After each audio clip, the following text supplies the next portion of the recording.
So I wanted to start a video, and it's one that I don't have fully planned out. I just want to kind of talk, and for those of you out there who are interested in this topic, you can just take what you'd like from it. Whatever works for you, works for you.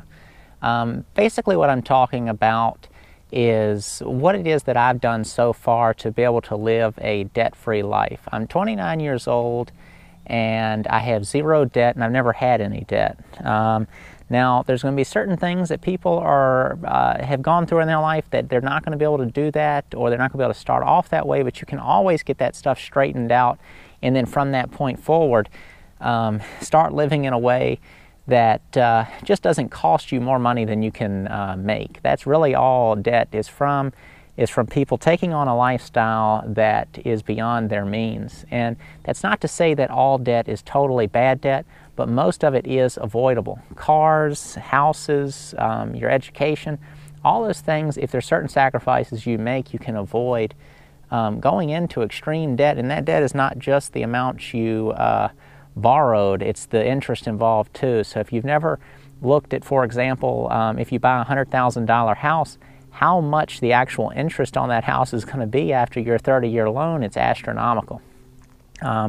And I'm sitting in this position on purpose. Behind me you're going to see a house. That's a house that I just recently purchased. And when you get into talking about anything to do with money, buying houses or doing anything, you're going to always have people that are going to be Debbie Downers, jump on you, say people gave you money. Oh, look at him, he's already got money.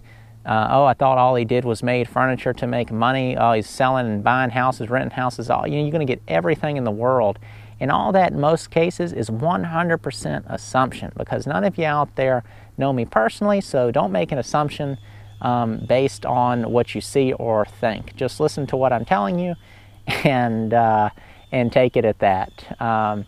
All of what I've done so far has come from my own wallet. Only recently did I get married, and now me and my wife's incomes are combined, but it is extremely modest. I'm not going to get into the details, but it is not high by any means. What is working for us basically is not spending, basically spending the least amount of money on things we don't need as possible. What that means is going out to eat, the types of phones we have, the clothes.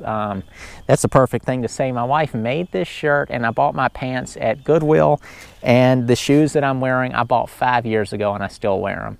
So none of this is meant to be bragging, saying I know better than anyone, but it's just observations. And for those of you out there who are interested, again, like I already said, you can take it or leave it. But the house that that's behind me is a house that I bought after I bought the one that we currently live in. And the house that we live in is the third house that I've personally bought. This one made the fourth. The first house that I bought, I paid $5,000 for. I sold a car that I had, I sold some tools, and I did a variety of other things, made some furniture, and got that money together in relatively short amount of time. But what helped me is not having that much, not having any debt at all at that time. So my money was not always being pulled one way or the other, regardless of what opportunities might pop up. And so that's why I'm sitting here. This house I bought, the opportunity popped up.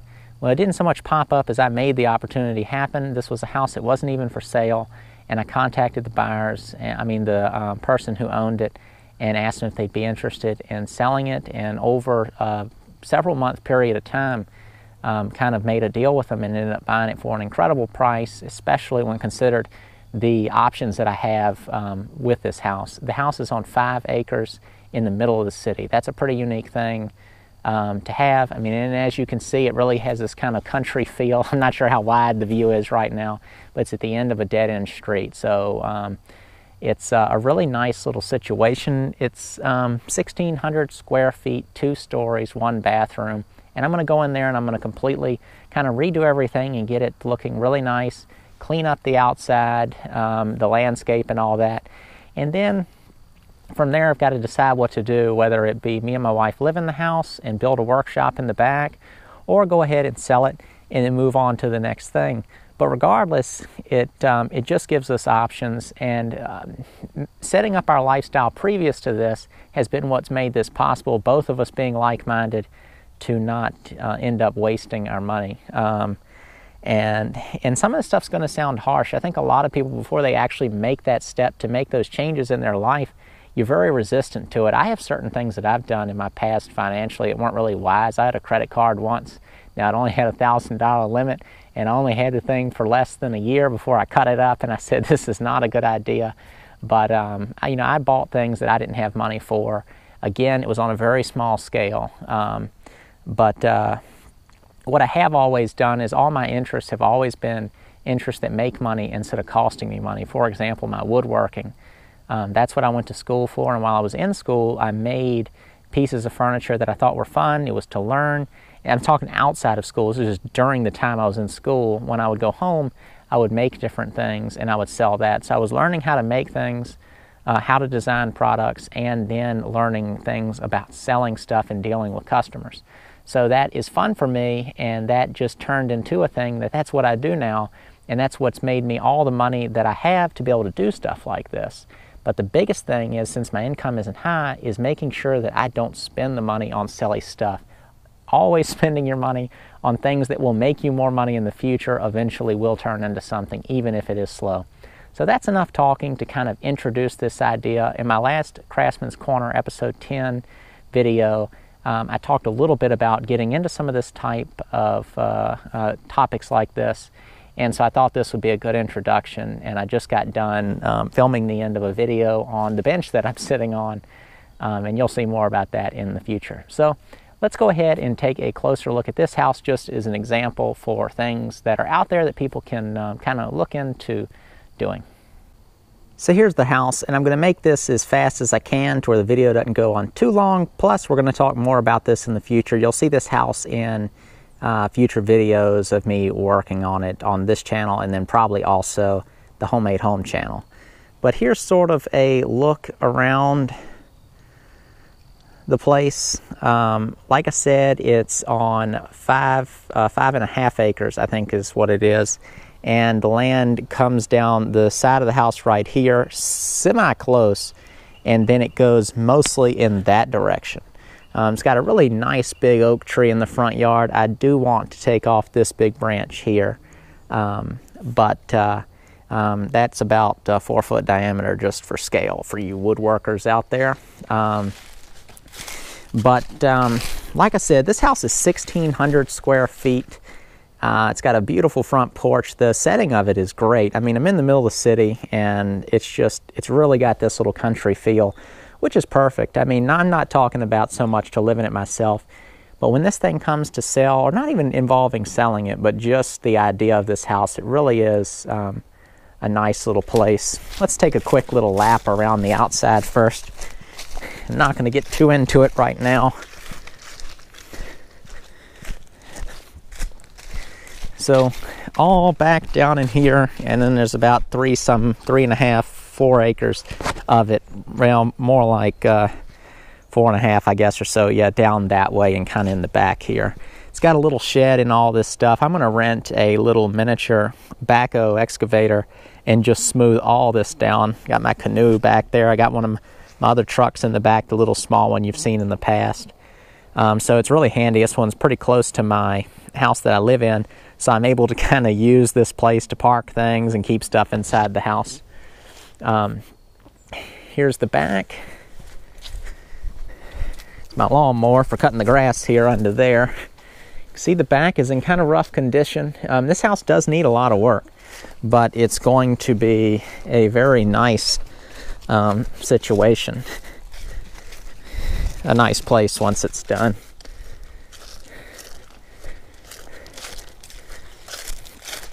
So it's just an old farmhouse basically, and I'm not sure exactly what year it was built in because of the land was annexed into the city that it's currently in at some point after it was built, so it's just not on city records. So it's going to be a little dark in here, but you'll get the idea. A set of steps goes right up there. Here's the living room. It's some of my stuff in here, but it's mostly the stuff that was left in the house. There's a sneak peek of something that you'll see in a video, a massive farm table that's coming up soon. A little storage under the steps. Bathroom. There's a door into a closed-in back porch. kitchen goes right through there. This is a living room. So again, this is going to be really hard to see right now. There's no power in this house yet, so I can't give you a really bright view. And here's the kitchen. And let's pop upstairs real quick. Here's one nice thing about it. I don't know if you can tell, but these are my tables and benches and stuff. I store pieces of furniture that I make in here temporarily before they go to customers, or pre-make things. And when someone orders stuff, I can just grab the size and color they need. One of the bedrooms. Another bedroom, oddly connected through this bedroom, so that'll be a change I make to the house. And then the third bedroom. So that's a full tour, a really quick tour. I might talk about this more in the future, depending on how this video goes, what people's response to it is. You can just let me know, and sorry, I'm going down the steps. I enjoy the topic of talking about houses, so whatever y'all would like to talk about, I'm open to. This house is a really good opportunity for my wife and I. We're both looking forward to kind of what it brings. Not so much if we end up living in it, that could happen, but just in sort of moving us forward in our goals, which for me, our biggest goal is to continue to live a lifestyle that does not cost us more money than we make, sort of does the opposite, that just our lifestyle will be something that makes money, and that just avoids us having problems. That's the biggest reason. And everything is expensive. That's the truth. People say money can't buy happiness, but a lack of money can cause a lot of unhappiness, and that's one thing we want to avoid. And but more specific goals are just us buying a good amount of land to have a house on, some barns, a workshop, and be able to just kind of do the different types of things that we like to do.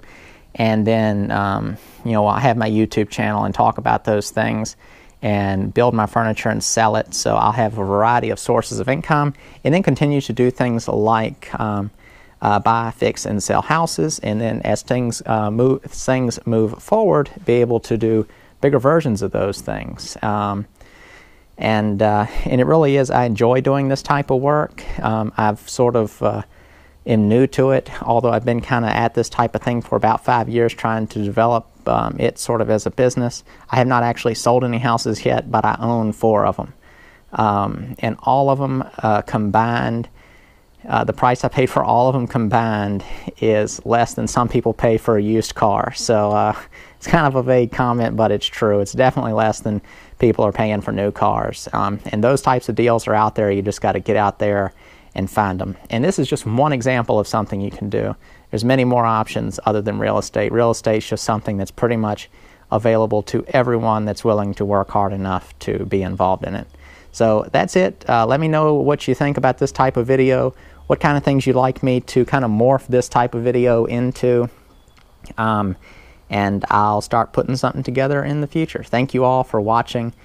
Very much enjoy sharing these types of things with you, and hope they're helpful. Again, thanks for watching, and I'll see you next time.